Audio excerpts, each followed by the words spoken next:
The year was 2387, and humanity had been part of the Galactic Federation for nearly 200 years.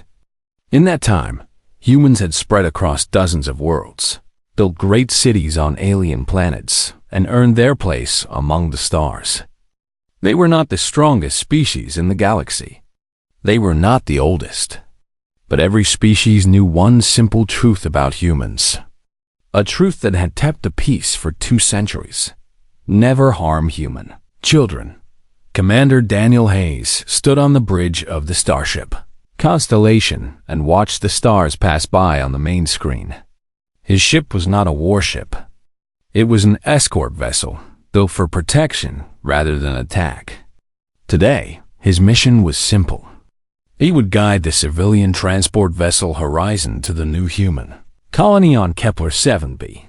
The Horizon carried 300 colonists looking for a fresh start on a new world. Among those colonists were 47 children. Lieutenant Kate Morrison sat at the communications station, her fingers moving across the controls as she monitored signals from nearby space. She was young, only 26 years old, but she had proven herself in 3 years of service. Hayes trusted her completely. "Commander," Kate said, "we are entering the neutral zone. The Kathrani border is 2 hours away." Hayes nodded. The neutral zone was a stretch of space between Federation territory and Kathrani space. The Kathrani were newcomers to the Federation, a reptilian species that had joined only 50 years ago.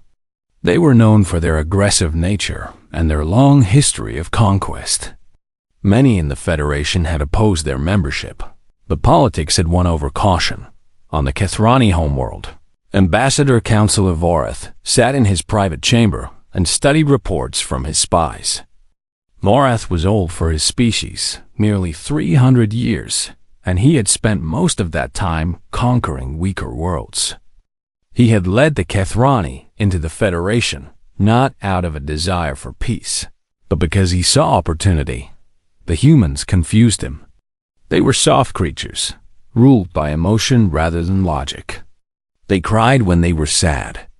They laughed when they were happy. They loved their offspring with an intensity that Vorath found disturbing. Kathrani raised their young in military camps, teaching them to fight from the moment they could walk. Humans sang songs to their babies and read them stories at night, and yet every species in the galaxy treated humans with careful respect. The elder races, species that had traveled the stars for millions of years, spoke of humans in quiet voices. They warned newcomers about the one rule that must never be broken. Vorath had heard the warnings. He had dismissed them as superstition. His advisor, a younger Kathrani named Sorn, entered the chamber and bowed low. "My lord, the human transport vessel approaches the neutral zone. 300 colonists, including many children." Vorath's eyes narrowed with interest. "And their escort?" "A single ship, my lord. The Constellation. It is not a warship." A smile spread across Vorath's face, revealing rows of sharp teeth. The Kathrani had been negotiating with the Federation for months over territorial boundaries. The humans controlled several resource-rich systems that Vorath wanted. The negotiations had gone nowhere, but children were valuable. Human children especially. If he could capture even a dozen of them, the humans would agree to anything to get them back. "Send 3 warships to intercept the transport," Vorath ordered. "Tell them to conduct a customs inspection. When the humans resist, disable their escort and board the transport." Sorn hesitated. "My lord, the warnings about human children are fairy tales told by cowards," Vorath snapped. "I have conquered 17 worlds, Sorn. I have broken species far more dangerous than humans. They are emotional creatures. They will cry and beg for their offspring, and then they will give us everything we demand." Sorn bowed again and left to carry out the order. On the horizon, Megan Carter walked through the passenger sections and checked on the colonists. Megan was 32 years old, a nurse who had volunteered for the colony mission after her husband died 3 years ago. She needed a new start, and Kepler 7b promised exactly that. The children's section was her favorite part of the ship. She stopped to watch a group of kids playing a game in the common area, their laughter filling the corridor. A young girl named Sophie, only 8 years old, ran up to her with a drawing. "Look, Miss Carter, I drew our new home." Megan knelt down and studied the picture. It showed a house under an alien sun, with 2 moons in the sky and strange trees in the background. "It's beautiful, Sophie. I'm sure our new home will look exactly like this." Sophie beamed with pride and ran off to show the other children. Lucas Bennett, the children's teacher, walked over and stood beside Megan. He was a tall man with kind eyes, and he had spent 15 years teaching young students on Earth before joining the colony mission. "They're excited," he said. "Most of them have never been off Earth before." "Neither have I," Megan admitted. "It's a big adventure for all of us." On the bridge of the Constellation, Kate Morrison suddenly sat up straight. Her screen showed 3 new contacts approaching at high speed. "Commander, I'm detecting 3 vessels on intercept course. Configuration matches Kethrani warships." Hayes felt his stomach tighten. "Can we outrun them?" "Negative, sir. They're faster than us, and they're positioning to cut off the horizon." Hayes thought quickly.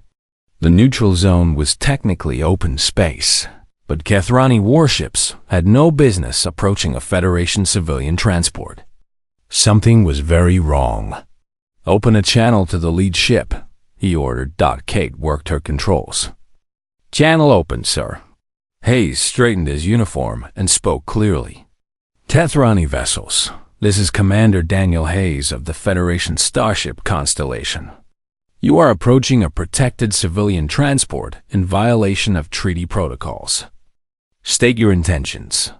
The response came after a long pause. The Kethrani commander's face appeared on the screen, his scales dark green and his eyes cold. "Human vessel, we are conducting a routine customs inspection.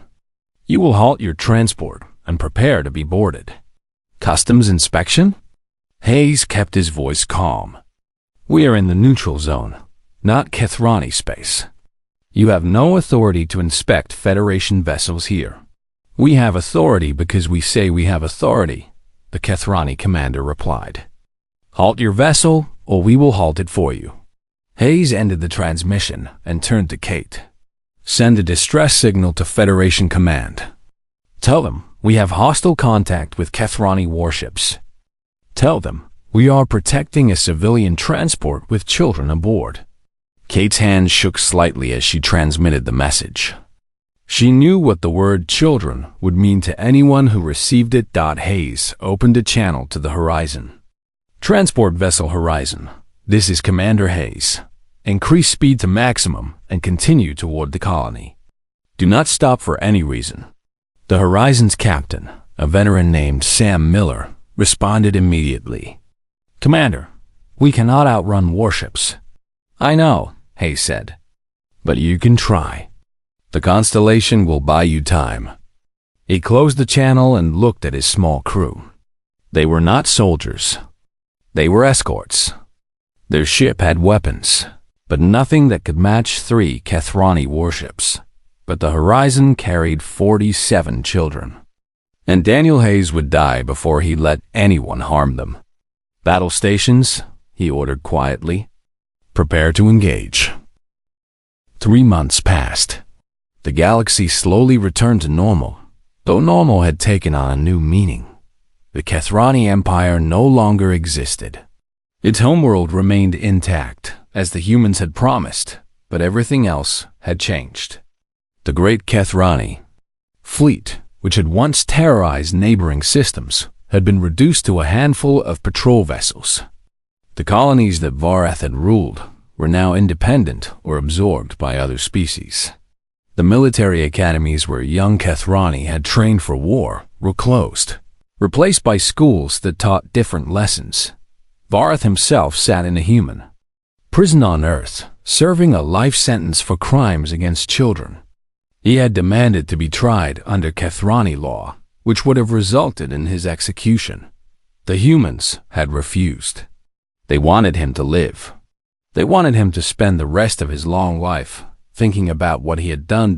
In the Galactic Council chamber, new protocols were being finalized. Human observers now attended every session. Military operations involving any species required human approval if there was risk to non-combatants. A new division had been created, staffed by representatives from dozens of worlds, dedicated solely to protecting the children of the galaxy. Ambassador Thrin met privately with Nicole Grant after the final documents were signed. They sat in a small garden overlooking the city, watching ships pass overhead. Was all of this truly necessary? Thrin asked. The Kethrani are broken. The Council has been humiliated. Many species now fear humanity more than they trust you. Nicole considered her words carefully. She had asked herself the same question many times over the past months. On the transport, there was a boy named Kevin. He is 9 years old. When the Kethrani grabbed him, he thought he was going to die. His mother had to watch, helpless. Sophie will have nightmares for years. The scar on her arm will fade, but the memory will not. She turned to face Thrin directly.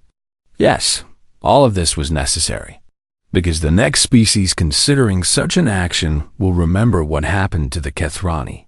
They will remember what happened to the Mortith. And they will choose differently. Thrin nodded slowly, her ancient eyes heavy with understanding. And if they do not? If some foolish species forgets or ignores the warnings? Nicole's expression hardened. Then they will learn the same lesson. Humanity has many virtues, Ambassador. Forgiveness for those who harm our children is not among them. They sat in silence for a long moment, watching the sun set over the alien city. I have lived for 4,000 years, Thrin said finally. I have seen empires rise and fall. I have watched species destroy themselves through greed and ambition. But I have never seen anything like humanity's love for its young. It is not unique to humans, Nicole replied. Most species love their children. Yes, but not like this. Other species will fight for their offspring. They will sacrifice for them. But humans, Thrin paused, searching for the right words. Humans will burn everything. Every ship, every world, every star. You will spend your entire civilization to protect a single child. It is terrifying, and it is beautiful. Nicole smiled slightly. We cannot help what we are. No, Thrin agreed. And perhaps the galaxy is better for it. Far across the stars, on the planet Kepler 7b, the colonists of the horizon finally arrived at their new home.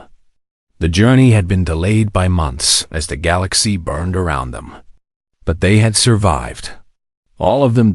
Commander Daniel Hayes watched from orbit as the transport vessels descended through the atmosphere. His ship, the Constellation, had been repaired and upgraded. He had been offered a promotion to Admiral, a reward for his courage in facing the Kethrani warships. He had refused. He preferred to remain a captain, protecting people rather than commanding fleets. Lieutenant Cape Morrison stood beside him on the bridge. The colonists are landing safely, sir. All 300 accounted for. Hayes nodded, feeling a weight lift from his shoulders. What about the children? Kate checked her display. 47 children, all healthy. Medical teams report no lasting physical injuries. Hayes thought about Sophie and her scar. No lasting physical injuries. But some wounds went deeper than skin. On the planet's surface, Megan Cotter stepped off the transport and felt alien grass beneath her feet for the first time. The sky was different here, tinged with purple near the horizon. 2 moons hung low in the afternoon light. Strange trees with silver leaves rustled in a warm breeze. Lucas Bennett walked beside her, still limping from his injuries. He had refused to remain on the ship for treatment. He wanted to see the new world with his students. The children poured out of the transport behind them, their fear and trauma temporarily forgotten in the excitement of exploration. They ran through the grass, laughing and shouting. Pointing at the strange plants and the unfamiliar sky, Sophie walked more slowly than the others.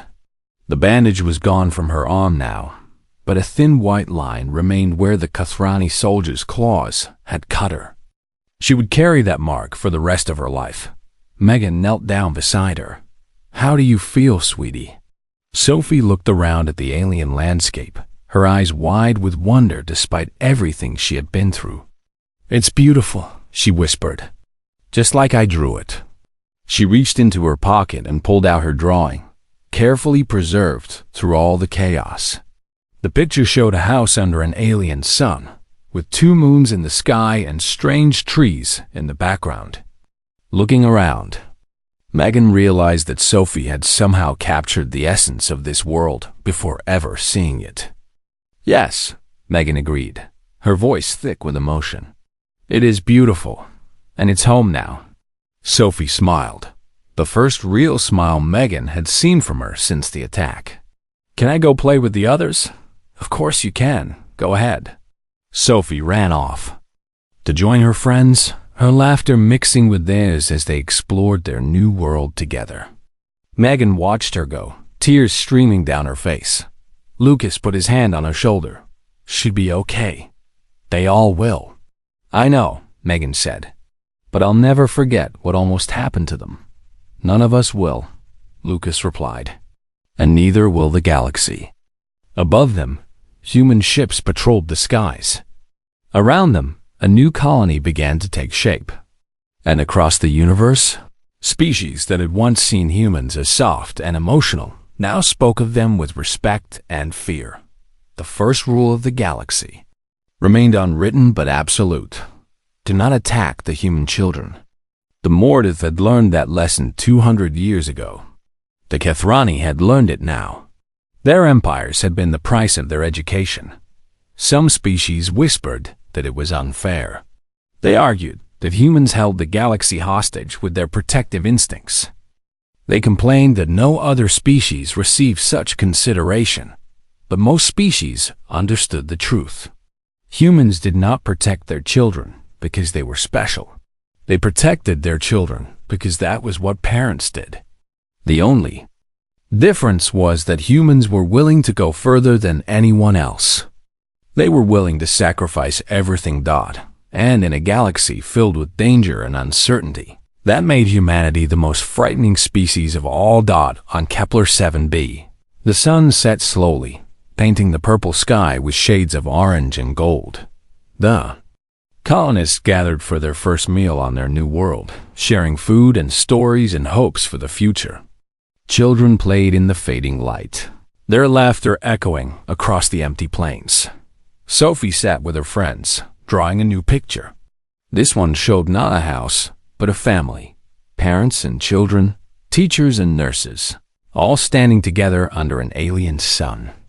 At the bottom, in careful letters, she wrote a single word: Home. Megan looked at the picture and smiled. After everything they had been through, after all the fear and pain and destruction, this was what mattered. Not empires or councils or protocols. Just people, protecting each other, building a future together. The first rule of the galaxy would continue for another 200 years, and another 200 after that. Species would rise and fall. Empires would come and go. But human children would always be protected, because humanity would accept nothing less, and the galaxy would never forget the price of learning that lesson. The constellation turned to face the 3 Kathrani warships. It was a small vessel, built for speed and protection rather than combat. Against 1 warship, Hayes might have had a chance. Against 3, he had none. But the horizon was running, and every second counted. "Fire at will," Hayes ordered. The constellation's weapons lit up the darkness of space. Energy beams struck the lead Kathrani ship, scorching its hull but failing to penetrate the heavy armor. The Kathrani ships returned fire, and the constellation shook with the impact. "Shields at 60%, Kate reported, her voice tight with fear. Hayes gripped his command chair. Keep firing. Target their engines if you can. On the lead Kethrani warship, the commander watched the small human vessel with amusement. It was fighting like a cornered animal, desperate and doomed. He admired the courage in a distant way. But courage would not save them. Disable their weapons, he ordered. Then pursue the transport. The battle lasted 7 minutes. The Constellation scored several hits on the Kethrani ships, damaging one vessel's sensor array and leaving burn marks across another's hull. But in the end, superior firepower won. A concentrated blast struck the Constellation's weapon systems, and the ship went dark. Hayes pulled himself up from the floor. Blood ran down his face from a cut on his forehead. Around him, his crew struggled to recover from the attack. Damage report, he demanded. Kate coughed through the smoke filling the bridge. Weapons offline. Engines at 30%. We can't fight anymore, Commander. Hayes looked at the main screen. 2 of the Kethrani ships were pursuing the horizon. The third remained behind, watching the crippled Constellation. Can we contact Federation Command? I sent the distress signal before they hit us, Kate said. Help is coming, but it won't arrive for hours. Hours. The horizon would be captured long before then. The Kethrani warships caught up with the transport in less than 20 minutes. The horizon had no weapons, no shields worth mentioning. When the Kethrani ordered them to halt, Captain Sam Miller had no choice but to comply. All passengers remain calm, Miller announced over the ship's speakers. We are being boarded by Kethrani officials. Please cooperate with their instructions. In the children's section, Megan Carter heard the announcement and felt ice form in her stomach. She had heard stories about the Kethrani. They were not gentle people. Lucas Bennett gathered the children quickly. Everyone follow me. We're going to play a hiding game. The children, sensing the fear in his voice, stopped their playing and formed a quiet line. Sophie clutched her drawing to her chest, her eyes wide. Lucas led them deep into the ship, to a cargo hold filled with supplies for the new colony. He and Megan moved crates to create a makeshift barrier, a place where the children could hide. Stay here and stay quiet, Megan told them. No matter what you hear, do not make a sound. The children huddled together behind the crates. Some of the younger ones began to cry, and the older children comforted them, whispering soft words of reassurance. The Kethrani boarding party arrived with brutal efficiency. 20 soldiers in combat armor stormed through the horizon's corridors, pushing colonists aside and searching every room. They were looking for something specific. The commander of the boarding party was a scarred veteran named Rex. He had fought in 12 wars and killed more enemies than he could count. Today's mission was simple: capture human children for leverage in negotiations. Rex found Captain Miller on the bridge and grabbed him by the throat. Where are the children? Miller's face turned red as he struggled to breathe. I don't know what you're talking about. Rex squeezed harder. Do not lie to me, human. We know you carry young ones. Tell me where they are, and I will make your death quick. Go to hell, Miller gasped. Rex threw him against the wall and turned to his soldiers. Search the ship. Find them. The search took 30 minutes. The Kethrani soldiers tore through passenger cabins, storage rooms, and maintenance corridors. They found colonists hiding in closets and dragged them into the main hall. They found families cowering together and separated them by force. Finally, a soldier reported that he had found a sealed cargo hold with life signs inside. Rex led his team to the cargo hold. The door was locked from the inside. He smiled, showing his sharp teeth. Break it down. The soldiers used explosive charges to blow the door open. Smoke and debris filled the air as they stormed inside. Lucas Bennett stood in front of the crates, his arms spread wide, his body between the soldiers and the children. He had no weapon. He had no training. He had only himself. "Stop," he said, his voice steady despite his terror. "These are children. They have done nothing to you." Rex walked toward him slowly, savoring the moment.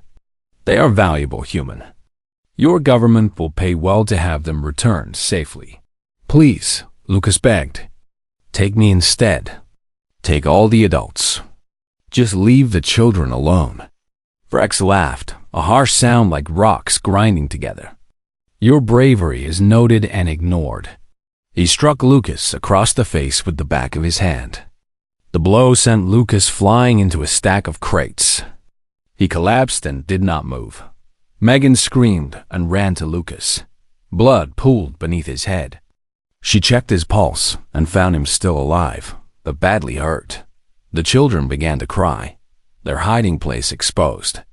Sophie stood frozen, her drawing crushed in her trembling hands. Rex gestured to his soldiers. "Take them." The soldiers moved forward and grabbed the children roughly. They did not care about being gentle. These were prisoners, nothing more. One soldier seized Sophie's arm and yanked her toward the door. His claws dug into her skin, cutting through flesh. Sophie screamed in pain as blood ran down her arm. "You're hurting her," Megan shouted, trying to reach the girl. Another soldier threw her back. Rex watched the scene without emotion. "Put them in the shuttle. We leave in 5 minutes." As the children were dragged away, Megan looked up at Rex with hatred burning in her eyes. "You don't know what you've done. You have no idea what you've just started." Rex dismissed her words. "I have started nothing. I have simply taken what I need." He turned and followed his soldiers out of the cargo hold, leaving Megan alone with the unconscious Lucas and the shattered remains of their peaceful mission. The distress signal from the horizon had already reached Federation space, but it did not stop there. Communications officers across the sector recognized the priority codes and forwarded the message. Within minutes, it reached Earth. Admiral Nathan Cole sat in his office at Fleet Command, reviewing reports from the outer colonies. He was 63 years old, a career officer who had served in dozens of campaigns. He had seen war. He had seen peace. He had hoped to retire soon and spend his remaining years with his grandchildren. His aide burst through the door without knocking. "Admiral, emergency transmission from the neutral zone."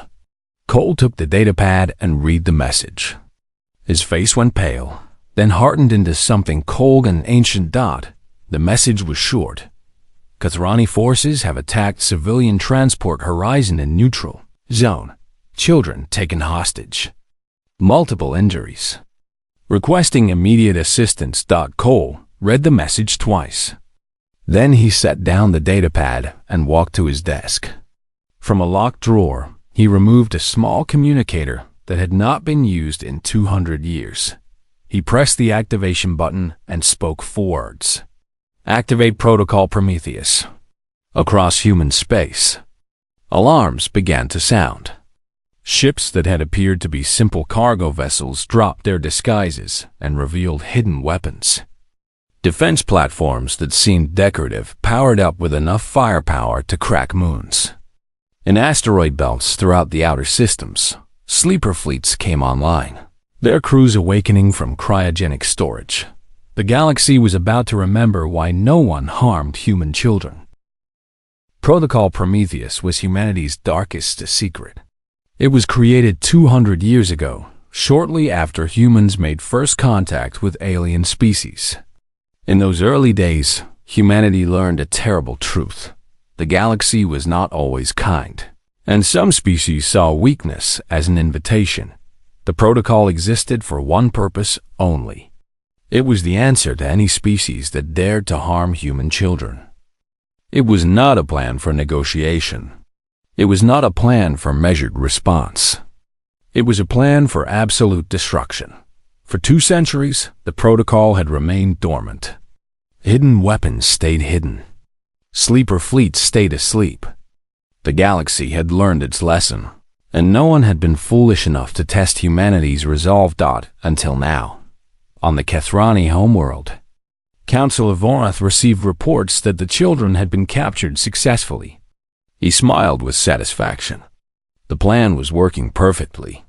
Soon, the humans would come to him on their knees, begging for the return of their precious offspring.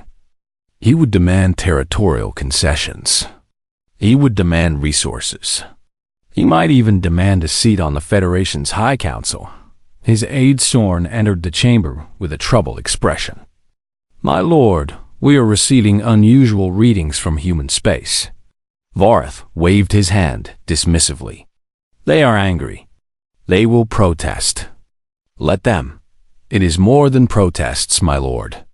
Our border stations are detecting massive energy signatures. Hundreds of them. They appear to be warships." Vorath frowned. "Impossible.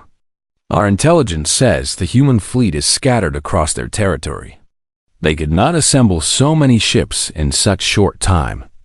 "These ships are not coming from their main fleet," Sorn said. "They are appearing from locations where no ships were recorded. Cargo vessels, mining platforms, even civilian stations. They are all armed." For the first time, Vorath felt a flicker of doubt. But he pushed it aside. He was a conqueror. He did not fear soft mammals far across the galaxy. The Galactic Council convened an emergency session. The council chamber was an enormous room built to hold representatives from hundreds of species. Today, it was filled with voices shouting over one another, demanding explanations, offering accusations. The council president, a blue-skinned Veloci named Thrin, called for order. She was ancient, nearly 4,000 years old, one of the oldest living beings in the galaxy. She had witnessed the rise and fall of empires. She had seen species come and go. And she had been a young diplomat when humans first revealed the true meaning of their protective instincts. "Silence," Thrin commanded, her voice cutting through the noise. "We must address this crisis with calm and reason." The Kethrani ambassador, a younger relative of Vorath, stood and spoke. "There is no crisis. We have conducted a lawful inspection of a civilian vessel and detained individuals for questioning. The humans are overreacting." "Overreacting?" The human ambassador, Nicole Grant, rose from her seat. Her voice was ice. "You attacked an unarmed transport. You injured children. You took them hostage. We took them as temporary guests until certain diplomatic matters are resolved." Nicole laughed, but there was no humor in it. "You have no idea what you have done. None of you do." Thrin raised her hand for silence. Her heart was heavy. She had hoped this day would never come again. But some lessons, it seemed, had to be taught more than once. "I must speak," Thrin said. "I must tell you what happened 200 years ago, when another species made the same mistake the Kethrani have made today." The chamber fell silent. Even the Kethrani ambassador sat down, curious despite himself. Thrin closed her eyes and began. 2 centuries ago, when humans first joined the galactic community, there was a species called the Mortith. They were powerful, much more powerful than the Kethrani are today. They controlled an empire of 40 worlds. Their fleet numbered in the thousands. They believed they were invincible.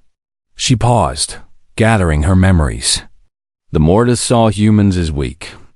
They were smaller than most species, shorter-lived, dependent on emotion rather than logic. The Mortith decided to test them. They raided a small human colony and took the children. 300 young humans stolen from their families. The chamber was completely silent now. Even the ventilation system seemed to hold their breath. The Mortith expected negotiations. They expected pleas and offers of tribute. Instead, they received silence. For 3 days, they heard nothing from the humans. Thrin opened her eyes, and those who looked closely could see ancient fear in them. On the 4th day, the human fleet arrived at the Mortith homeworld. Not a portion of their fleet, not a task force. Every ship they possessed. They had stripped their colonies of defenses. They had emptied their stations. Everything humanity had was brought to bear on a single target. The Mortis fleet tried to stop them. They outnumbered the humans 3-1. It did not matter. The humans fought like something possessed. They did not retreat. They did not negotiate. They did not accept surrender. Thrin's voice dropped to a whisper. In 12 hours, the Mortis fleet was destroyed. In 24 hours, their homeworld was burned. The humans used weapons we did not know they possessed. They cracked the planet's crust. They boiled the oceans. 40 billion Mortis died in a single day. Gasps echoed through the chamber. Several ambassadors looked at Nicole Grant with new eyes. The human sat calmly, her expression unchanged. But that was not the end, Thrin continued. The humans spent the next 5 years hunting the surviving Mortis. Every colony, every outpost, every hidden refuge.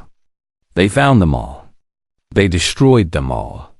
When they finished, the Mortis Empire no longer existed. Their species survived only as scattered refugees, forbidden from ever gathering in numbers greater than 1,000. The Githrani ambassador stood again, his voice shaky. This is propaganda. Lies designed to frighten us. I was there, Thrin said quietly. I watched the Mortis homeworld burn. I smelled the ashes that filled the space around it. I heard the screams on open communications as the survivors begged for mercy that never came. She looked directly at the Githrani ambassador. We thought it was rage. We thought humans had simply lost control of their emotions. But it was something far worse. It was love. Humans love their children with an intensity that we cannot understand. When that love is violated, they become something else entirely. Something that does not negotiate. Something that does not forgive. Something that will spend every resource, sacrifice every life, to ensure that the lesson is never forgotten. Nicole Grant stood. Ambassador Thrin speaks the truth. Protocol Prometheus has been activated. Our fleets are already moving toward Githrani space. We have made no attempt to hide this. We want the galaxy to see what is coming. The Githrani ambassador's face had gone pale beneath his scales. This is madness. We can negotiate. We can return the children. We can pay reparations. You can return the children, Nicole agreed. And you will. But the reparations have already begun. On the Githrani border, the first human ships arrived. They were not the elegant vessels that most species used. They were ugly, brutal machines designed for one purpose: destruction. Their weapons were hot and ready. Their crews had cold eyes and steady hands. Commander Ryan Torres stood on the bridge of the battleship Vengeance. His grandfather had served during the Mortis campaign, and the family stories had prepared him for this moment. He had trained his entire life for a day he had hoped would never come. All ships report ready, his tactical officer announced. Torres nodded. Transmit to the Githrani border stations. Tell them they have 1 hour to evacuate all personnel. After that, we begin our approach. The Githrani response was immediate. A fleet of 50 warships moved to intercept the human vessels. Their commander broadcast a warning: turn back or be destroyed. Torres listened to the warning and smiled grimly. 50 ships against 300. The Githrani still did not understand. All ships, Torres commanded, weapons free. Show them what we are. The battle for the Githrani border began. The battle at the Githrani border was over in less than an hour. 50 Githrani warships faced 300 human vessels, and the result was never in doubt. But it was not just numbers that decided the outcome. It was the way the humans fought. Commander Torres watched as his ships tore through the Githrani formation. Human pilots flew with reckless precision, ignoring damage to their own vessels as long as they could still fire their weapons. When one ship was disabled, its crew continued fighting from escape pods, using emergency weapons to harass the enemy. The Kethrani had never seen anything like it. They were warriors, proud of their combat skills and their long history of conquest. But they fought to win. The humans fought like they did not care if they lived or died. And that made them terrifying. Within 30 minutes, half the Kethrani fleet was destroyed. The survivors tried to retreat, but human ships had already cut off their escape routes. They died fighting because the humans gave them no other choice. Taurus felt no satisfaction in the victory. This was not glory. This was vengeance. Move to the next sector, he ordered. We don't stop until we reach their homeworld. On Vorath's command ship, the counselor finally began to understand the scale of his mistake. Reports flooded in from across Kethrani space. Border stations destroyed.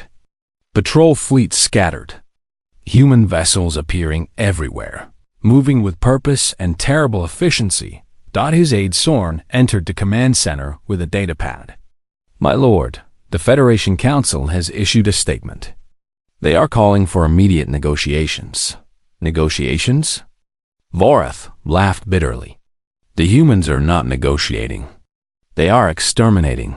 Perhaps if we return the children. Do it, Vorath snapped. Return them immediately.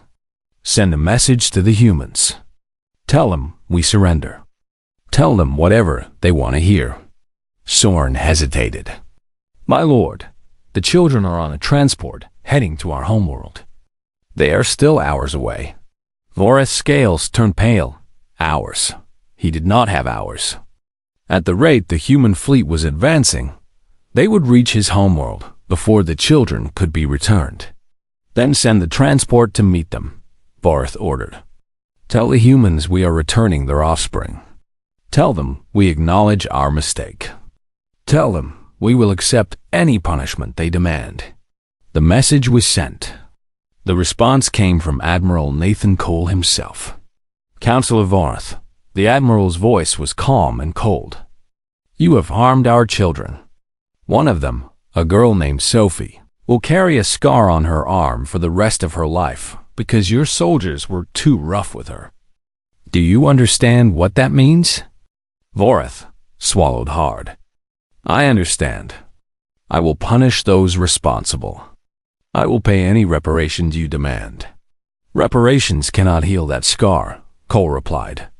Nothing can heal that scar, but we can make sure that no species ever causes such a scar again.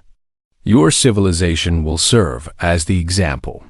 Please, Vorath said, the word bitter on his tongue. He had never begged before. We will do anything. You will do nothing, Cole said, because when we are finished, you will have nothing left. The transmission ended. Vorath sat in silence, surrounded by his officers, and knew that his empire was doomed. On the captured transport, the Kethrani soldiers guarding the children received new orders. Treat the prisoners gently and prepare them for return. The soldiers were confused by the sudden change, but they obeyed. Megan Carter watched as the guards became almost gentle. They brought food and water for the children. They allowed Megan to tend to their injuries. One guard even helped Lucas Bennett, who had regained consciousness but could barely walk. What happened? Lucas whispered to Megan. Why are they being nice now? Megan looked out the window at the stars. Somewhere out there, humanity was coming. They're afraid, she said. They finally understand what they've done. Sophie sat quietly in the corner, her arm bandaged where the soldier's claws had cut her. The wound was not deep, but it would leave a scar. She stared at her drawing, now wrinkled and torn, and tried not to cry. Megan knelt beside her. Hey, sweetie, how are you feeling? It hurts, Sophie said quietly. Why did they hurt me? I didn't do anything wrong. Megan felt tears sting her eyes. No, you didn't. You didn't do anything wrong. None of this is your fault. Will we get to go home? Yes, Megan promised. We're going home. Very soon. The Galactic Council continued its emergency session as reports from the front lines poured in. The Kethrani ambassador had stopped defending his people's actions. He sat in silence, watching the destruction of his empire on the main display. Nicole Grant stood before the council, her expression hard. The Kethrani Empire has been defeated. Their fleet is destroyed. Their colonies are being occupied by human forces. Within days, their homeworld will be surrounded. This is genocide, one ambassador protested. You are destroying an entire civilization. No, Nicole replied. Genocide is what we did to the Mortith. We have learned to be more precise. The Kethrani people will survive. Their homeworld will not be burned, but their military will be dismantled. Their government will be dissolved. Their leaders will face human justice. Thryn spoke carefully. And what of the council? You said we were complicit in this attack. Nicole turned to face the ancient ambassador. You are. The council allowed the Kethrani to join the Federation despite their aggressive history. The council ignored warnings about Voreth's ambitions. The council did nothing when our transport called for help. We could not have responded in time, another ambassador argued. You could have tried. You chose not to. Nicole paused. The council will be reformed. Human representatives will hold permanent oversight positions on matters involving children of any species. Military protocols will require human approval for actions that endanger non-combatants. Protests erupted across the chamber. Species that had governed the galaxy for thousands of years were being told that soft, emotional humans would oversee their decisions. Thryn raised her hand for silence. We have no choice, she said quietly.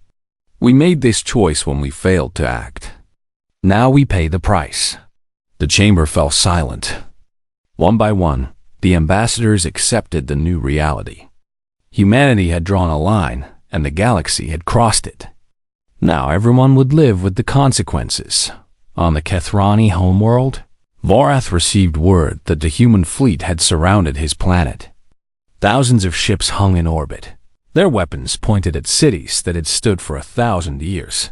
Admiral Cole appeared on his screen. The children have been recovered. They are safe. Voreth felt a moment of hope. Then perhaps we can discuss. We are not here to discuss, Cole interrupted. We are here to deliver judgment. You will surrender yourself to human custody. You will stand trial for crimes against children. Your government will step down. Your military will be disbanded. And if I refuse, Cole's expression did not change. Then your cities will burn. Your people will watch their homes become ash. And when we are finished, we will hunt every Kethrani who supported this action, no matter where they hide or how long it takes.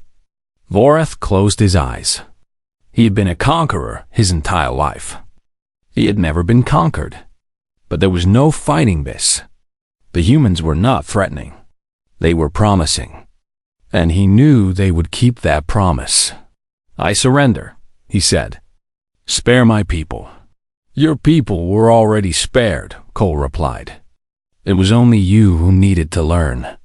The transmission ended.